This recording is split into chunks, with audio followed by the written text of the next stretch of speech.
Esse é um famoso quadro atribuído ao pintor veneziano Francesco Maffei. O quadro ele representa uma mulher segurando uma espada em uma mão e uma bandeja com a cabeça degolada na outra. Parte da fama desse quadro vem do minucioso estudo que o historiador da arte Erwin Panofsky fez na tentativa de demonstrar a iconografia correta da obra. O problema que se colocava no estudo de Panofsky é o seguinte: a imagem é extremamente ambígua, já que duas figuras bíblicas são comumente associadas a ela. Salomé, que pediu a cabeça de João Batista em uma bandeja a Herodes, e Judite, que com uma espada degolou a cabeça do comandante Holofernes. Contendo o elemento das duas histórias, a espada e a bandeja, a imagem não deixa clara quem que é a mulher representada. Se for Salomé, o texto justifica a bandeja, mas não a espada. Agora, se for Judite, o texto justifica a espada, mas não a bandeja. Mas afinal, esse quadro representa Judite ou Salomé? As duas ao mesmo tempo. Através de um estudo dos tipos comumente associados a essa personagem, o Panofsky vai chegar à conclusão de que a imagem de fato se trata de Judite, já que a bandeja é facilmente transportada para a história de Judite, inclusive isso já foi feito em quadros anteriores, mas a espada nunca foi um elemento presente nas representações de Salomé. Porém, o Panofsky não leva em consideração que o artista criou de propósito uma imagem ambivalente, uma Judite e Salomé. A gente estaria perdido se tivesse que depender exclusivamente das fontes literárias para interpretar essa imagem. Estudar esse caso ilustre na história da arte me ensinou uma lição muito importante. A gente não pode encarar as imagens como representações literais da realidade ou de textos. Em um nível mais profundo, o Cristal de Lotário passou pelos mesmos problemas que esse quadro do Maffei. O Cristal de Lotário II, ou Cristal de Susana, é um cristal carolíngio datado do século IX que representa 8 cenas da história bíblica de Susana. Nessa história do livro de Daniel, Susana, uma mulher da Babilônia, está tomando banho no seu jardim quando 2 velhos entram e tentam forçar ela, sob a ameaça de acusar ela de adultério, a fazer sexo com eles. A Susana se recusa e grita pelos seus funcionários, e quando eles chegam, os velhos acusam a Susana de ter traído o marido.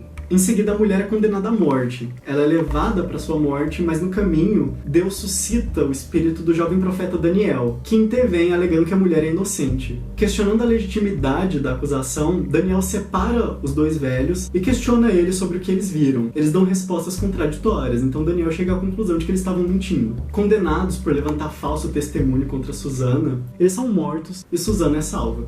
Não existe dúvida que a iconografia, ou seja, o tema do cristal, é a história de Susana. Já a iconologia, aquilo que o cristal quer passar como mensagem, já não é tão claro assim. Mas no começo do século XX, uma interpretação feita por Philip Lauer foi bastante aceita entre os historiadores. Lauer dizia que o cristal estava ligado a uma tentativa do rei Lotário de se reconciliar com sua esposa, Tautberga, com a qual ele havia tentado se separar, acusando ela de incesto. Para isso ele contou com a ajuda de 2 bispos, o de Colônia e o de Treveres, que arrancaram da mulher, muito provavelmente sob tortura, a confissão de que ela tinha cometido o crime de incesto. Por conta da confissão, o casamento foi dissolvido, mas Tautberga apelou para o Papa Nicolau I, que a absolveu e forçou Lotário a casar com ela novamente 3 anos depois. Já os bispos, que tinham falsamente acusado ela, perderam seus cargos. Alguns elementos conectam a história de Susana com a história de Tautberga. Uma mulher, acusada de um crime sexual por 2 homens, após ser condenada, é inocentada por uma figura ligada à justiça divina, que, fazendo um segundo julgamento, descobre que a mulher na verdade é inocente, e no final, os 2 homens que levantaram falsa acusação contra ela são punidos.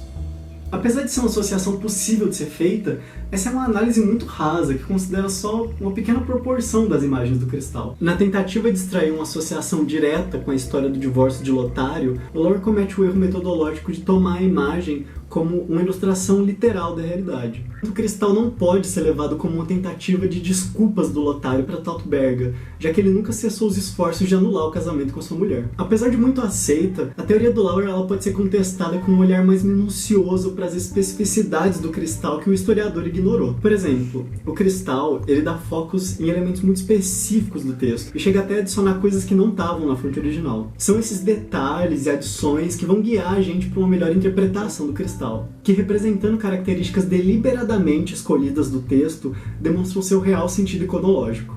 A começar pela distribuição das cenas. 6 das 8 cenas do cristal giram em torno de convocação, acusação, julgamento, punição e absolvição. Todos partes de um processo jurídico.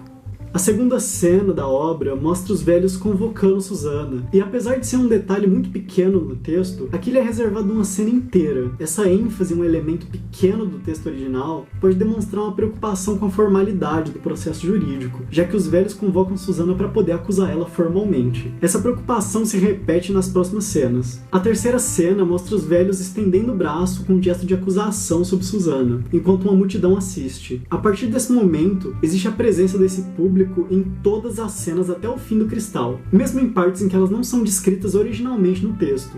Isso demonstra que a adição de público é um fato importante para interpretar a mensagem do Cristal. A quarta, quinta e sexta cena mostram Daniel acusando, questionando e julgando culpado os velhos que levantaram falso testemunho. A sétima cena mostra a punição dos velhos, que são apedrejados até a morte. Porém, a forma como eles são executados nunca é mostrada no livro de Daniel. Na falta de um texto descritivo para se basear, o autor do Cristal resolve por inventar uma cena, ao que tudo indica pela necessidade de mostrar separadamente cada parte do processo jurídico dos velhos. A oitava cena é peça central para entender a mensagem da obra, porque a forma como ela foi concebida no Cristal é completamente inventada. Nessa cena, Susana é absolvida pelo que parece ser um juiz, e dá graças a Deus. A absolvição de Susana não é citada na Bíblia. Ao invés disso, um trecho curto conclui que, naquele dia, vida inocente foi poupada. A criação da imagem com a presença de um oficial de justiça e de um público parece servir para condizer com um cenário de julgamento carolíngio. Em análise do Saltério de Utrecht, também de origem carolíngia e datado do século IX, King Sexton explica que a presença de um magistrado treinado e a exibição pública de um processo eram dois elementos centrais no imaginário judicial carolíngio. Esses elementos se repetem em praticamente todas as cenas da joia, indicando uma possível associação do Cristal com a noção de justiça. A justiça é um tema iconológico muito comum no século IX, sendo uma das 4 virtudes definidoras de um rei carolíngio. Essa devia ser uma virtude muito importante para o rei Lotário, já que ele quer tanto ser associado com essa mensagem. Isso fica muito claro porque no centro do Cristal ele mandou entalhar: Lotário, rei dos francos, me fez ser fabricado, em um período em que patrocinadores nomeados eram relativamente raros. Isso pode indicar que a obra servia como uma peça de propaganda para Lotário, reclamando justiça como uma das virtudes do rei, e não como um pedido de desculpas à sua mulher.